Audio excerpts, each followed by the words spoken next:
Hey, have you ever put in a work order or a work request, either where you work or if you live in multifamily housing, maybe where you live, and you've wondered, why does it take so long for a maintenance technician to respond to this work request?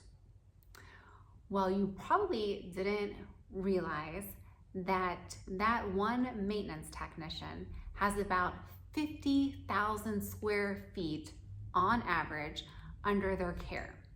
And in some cases, like in healthcare, that number is closer to 60 to 80,000 square feet. And if you're lucky, it's as low as 30,000 square feet. So can you imagine? I mean, I've never lived in a house bigger than 3,000 square feet.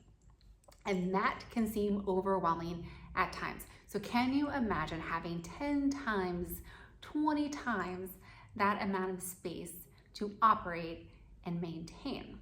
Yeah, it's a lot. It's like 50, 60,000 square feet is a lot.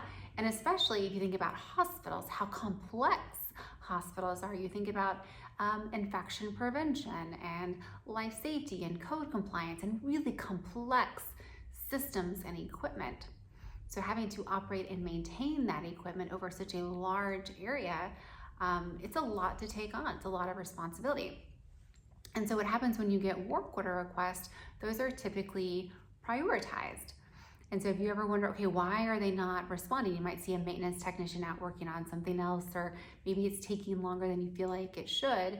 Not only do they have, 50,000 plus square feet to maintain as one person, but there's also, of course, other occupants in that space, right? There's other residents or staff or visitors in that space who also have work requests. And then there's also something called preventative maintenance or planned maintenance.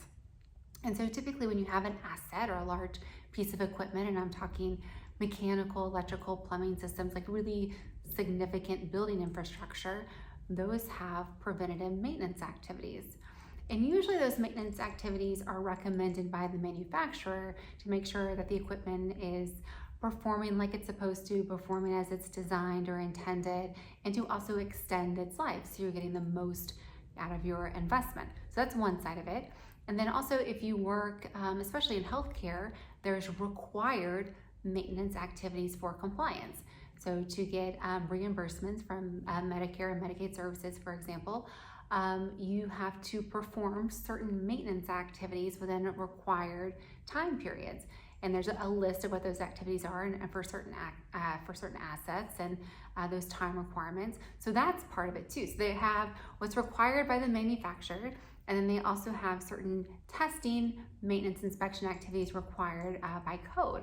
So those combined can be quite a lot. And then on top of that, they have unplanned activities. So, a leaky faucet, the light is out, your drawer for your desk is jammed, the door won't close all the way, the floor tile is popping up, or the wall scuff, the ceiling tile stain, all these things that are unplanned activities, all within that 50,000 square feet plus. It's a lot. I'm not even covering everything. There's even more on top of that. Oh my gosh, yes.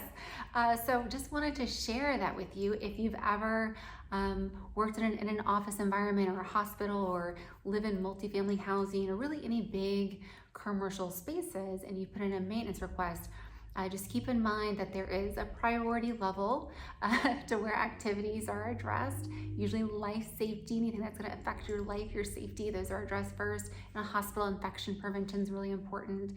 And then usually, when we get down to, jam drawers and light bulbs, also very important, but maybe not as important as life safety and infection prevention.